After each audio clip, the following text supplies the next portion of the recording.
আমাকে একজন সেদিন প্রশ্ন করেছে যে আপনি নাকি কোথায় বলেছেন যে আপনি ফ্যাসিজমের প্রতিধ্বনি শুনতে পাচ্ছেন। আমি হ্যাঁ একটু একটু তো শুনতে পাচ্ছি, কারণ সেই সংবিধানই তো রয়ে গেছে। তো সেই সংবিধান যদি হাসিনাকে তৈরি করে আর একটা হাসিনা তৈরি করবেন এমন গ্যারান্টি আমাকে কে দিয়েছে? কোনো সংস্কারই তো হয় নাই। এখন দুটার কথা কেউ বলেই না। বারবার অভ্যুত্থানের পরে যদি আপনি সেই ফসল ঘরে উঠাতে না পারেন, তখন মানুষ রাস্তায় নামার স্পৃহাও হারিয়ে ফেলবে। তখন মানুষ ওই যে বলে কি যা হওয়ার তাই হবে, আর কিছু করার নাই। বাংলাদেশের মানুষ তো যা করার 24-এই করেছে। এই সরকারের সঙ্গে করাটা ডিফিকাল্ট হবে, কারণ এই সরকার যদি দমন নীতি দেয় আবার এই সরকারেরও আপনার, আমি চাই না সেটা, কিন্তু আউটকামটা কি হবে, রেজাল্টটা কি হবে, আমরা কি পাবো আবার? সেটা আমাদের যে অদৃশ্য রাষ্ট্র আছে, ব্যুরোক্রেসি এবং আর্মি, এটা তো প্রফেসর ইউনূস সেটাকে হাতেই দেয় নাই। এখানে তো রিফর্ম করতে হবে। এই রিফর্মগুলি কে করবে? আমরা তো আশা করেছিলাম বিএনপি, এনসিপি, জামাত সবাই একত্র হয়ে এটা করবে। দেশের সংকট, আমরা সবাই একত্র, সে একত্র তো হচ্ছে না।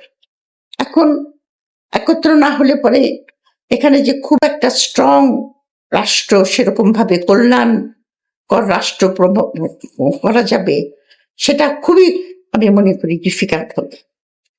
এক অনেক সময় হয় যে অনেক ঝড়ঝাপটার ভিতর থেকে কোনো একজন হয়তো আপনার লিডারশিপটা নিতে পারে, মানসিক পরিবর্তন হতে পারে। মানুষের সমাজও তো ধ্বংস হয়ে গেছে, ড্রাগে সমস্ত দেশ ভরে গেছে। আপনার ড্রাগ তো স্বরাষ্ট্রমন্ত্রীর বাড়ির পাশ দিয়ে ঢোকে, তো উনি ওইটা বন্ধ করছেন না কেন?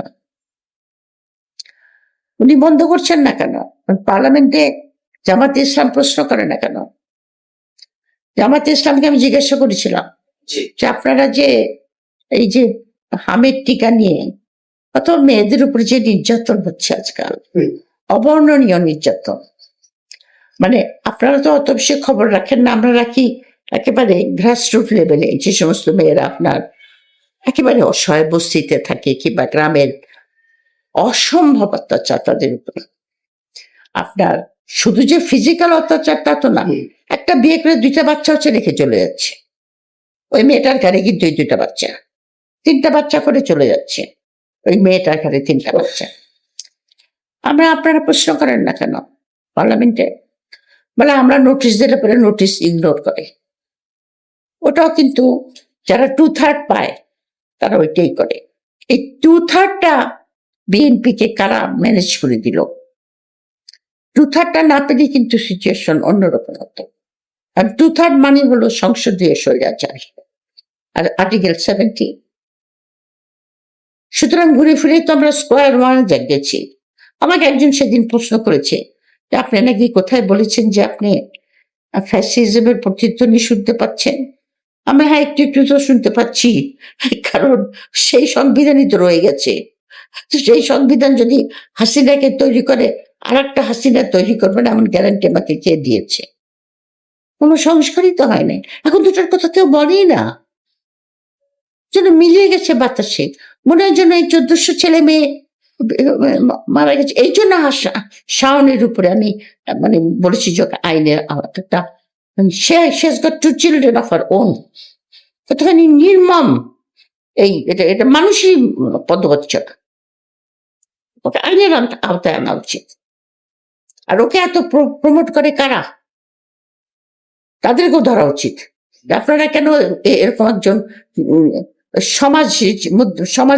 সমাজের মধ্যে একটা বিশৃঙ্খলা তৈরি করার মতো একজন মহিলাকে আপনারা তো প্রমোট করছেন কেন? কি উদ্দেশ্য আপনাদের? বাংলাদেশের ধ্বংস করবেন তাই?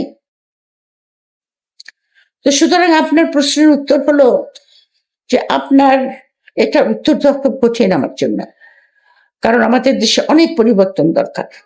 পলিটিশিয়ানদের দরকার, ব্যুরোক্রেসি আর দিতে দরকার। জনগণ যা করার করেছে 24শে জুলাই, আবারও হয়তো করবে, কিন্তু বারবার অভ্যুত্থানের পরে যদি আপনি সেই ফসল ঘরে উঠাতে না পারেন, তখন মানুষ রাস্তায় নামার স্পৃহাও হারিয়ে ফেলবে। তখন মানুষ ওই যে বলে কি যা হওয়ার তাই হবে, আর কিছু করার নাই। আমি আশা করি এরকম কিছু হবে না। আমি আশা করি যে আমাদের ইয়াং জেনারেশনের মধ্যে অনেক ইয়াং ছেলে আছে যাদেরকে আমি দেখেছি খুব ব্রাইট, দেশপ্রেমিক, পড়াশোনা করে।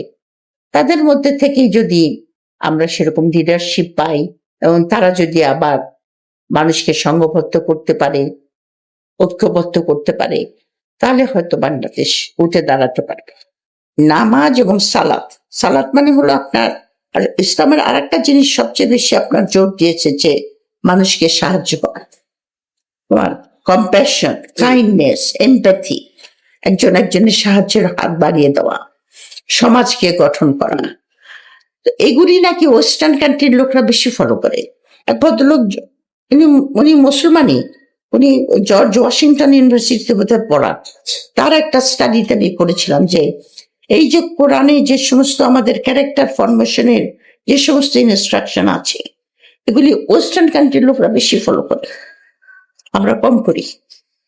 আমরা মনে করি নামাজ পড়লেই বোধহয় হয়ে গেল আমি মুসলমান। নামাজ একটা অংশ, তার সঙ্গে নামাজ এবং সালাত, নামাজটা হলো ডিসিপ্লিনের জন্য, স্পিরিচুয়ালিজমের জন্য, তার সঙ্গে সঙ্গে ক্যারেক্টার ফরমেশনের দরকার।